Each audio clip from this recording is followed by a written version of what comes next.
80% of first time donors never give again. So that means 4 out of 5 out of every donor that you have painstakingly curated and figured out and gotten to finally donate, you will never hear from again. And I want you to really think about that. I want that to sink in because this is not only just a loss of funding, it's a loss for potential change, right? It's do you believe in your mission or not? In order to do that mission, you need funding. And that's just the heart of it. But here's the good news. Keeping donors engaged is not all about just begging them constantly for money. In fact, I think some of the most successful nonprofits often go about this completely different. And today I am going to show you exactly how that's done.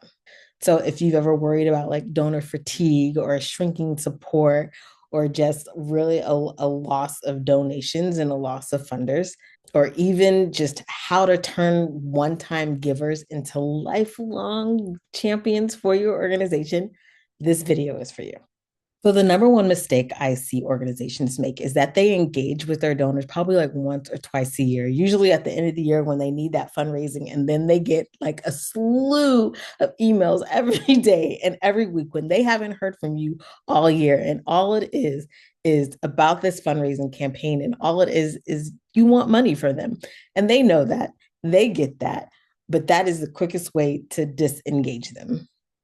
You really want your donors to just feel the impact, right? You want to be sharing stories. You want to be sharing photographs, just little updates on your organization and what you're doing. They want to know where their money is going and what their money is doing and the impact that it's having on the world and the real impact, right? Not just, hey, you helped us buy some shoes. Great, fantastic, right? But what are those shoes doing? Who's getting those shoes? How did those shoes make those people feel that receive those shoes? Get them in, right? Really draw them into the story. Start tugging on those heartstrings, get emotional, and let them really feel the impact that they are having by donating to your organization. The other thing is just you want to build a relationship with them, right? You don't want to just talk to them this once or twice a year when it is that you need money. You want to make sure you're following up. You want to make sure that you're sending thank you notes. You want to make sure that maybe you're sending like 4 emails a year or even like once a month, sending them a little update about what the organization is doing and different things that are happening. You want to keep them engaged and continue to build that relationship. Phone calls are like mind blowing, right? You can send emails, you can send handwritten thank you notes, and you can just simply give them a phone call, leave a message, and just let them know if if they don't answer the phone, just leave that message and let them know how grateful and thankful for you are for them just donating to your organization and really supporting your mission and helping to bring about the impact that you are striving for. Even behind the scenes updates are really good, as well as just asking them questions, right? What do they want to see more of? Asking their advice, really get them involved and make them feel like they are part of your organization and what they say and their opinions matter. People are really going to stay loyal when they feel like they're a part of your mission, when they feel like they have input and they feel like they're a partner in this and not just somebody that's just handing you a check every so often. Plus, I often think about how I know a lot of people that do a lot of different things, and I'm constantly referring them for different jobs, like whether they're doing social media or websites or strategic planning, just different things, grant writing, whatever it is that somebody has a need for. If I know you do it, I'm going to refer you for that position. But I know so many people. So guess who the people are that I refer the most often? It is the person that I just talked to like 5 minutes ago or a few days ago, or that I just happened to see something on their social media, right? You want to make sure you are staying top of mind for your donors. It is the same concept. It's just the idea of when they've last seen a post from you, when they've last seen an email, when was the last time you talked to them and engaged with them?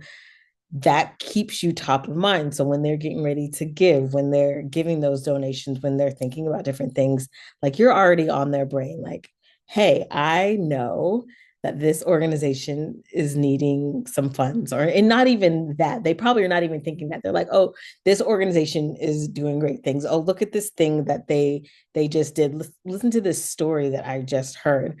And it just makes them continually want to give.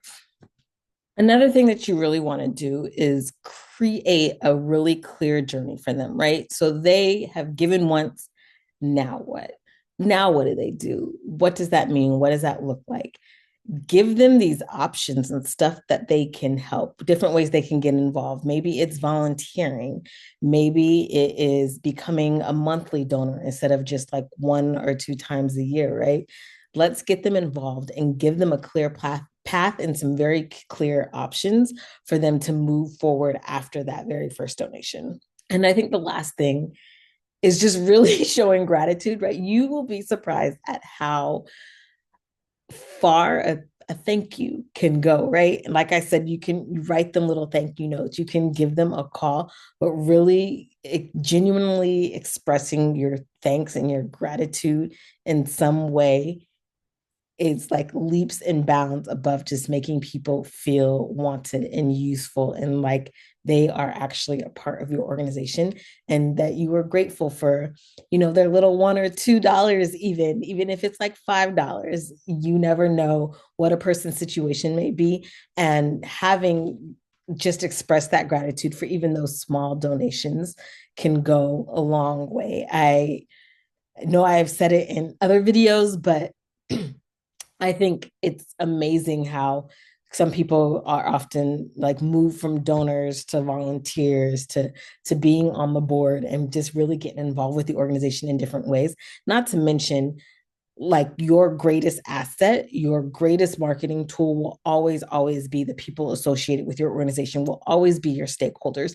And so if you show thanks for those small little things and grateful for everything that you get, those people are going to tell other people, right? They're going to get that little thank you card and just think, oh, that's so nice. And when they start talking about different organizations and charities and different things in need, guess who's going to pop into their mind? Because, hey, this person actually appreciated me. This organization actually appreciated me. And I'm going to tell everybody about it. So we can talk about big old galas. We could talk about like putting people on your website, but gratitude, just showing thanks, it's always going to be one of the cheapest ways to retain your donors. Cheapest and probably the easiest. And it just really doesn't take much to say thank you. So here's the bottom line. You do not want to be another organization that loses 80% of their first time donors. And all it takes is really just implementing these few little tips and tricks, just showing them gratitude, right? Just giving them a clear path, making sure they understand that they're a part of the team and that they really feel impacted and that you keep engaging them. And then also just make them feel the story, right? These few little things are going to just help leaps and bounds to help you retain donors, to keep them engaged, and hopefully, even eventually, letting them up those donations and getting you on a nice, clear path to a sustainable future for your nonprofit. If this was helpful to you, I would love it if you would just share it with some friends, share it with your board, share it with anybody that you know is struggling right now, and to see if there is just 1 or 2 things that you guys can implement and throw into your fundraising and development plans. In the meantime, just hit that like button, hit subscribe, and I will catch you guys in the next video.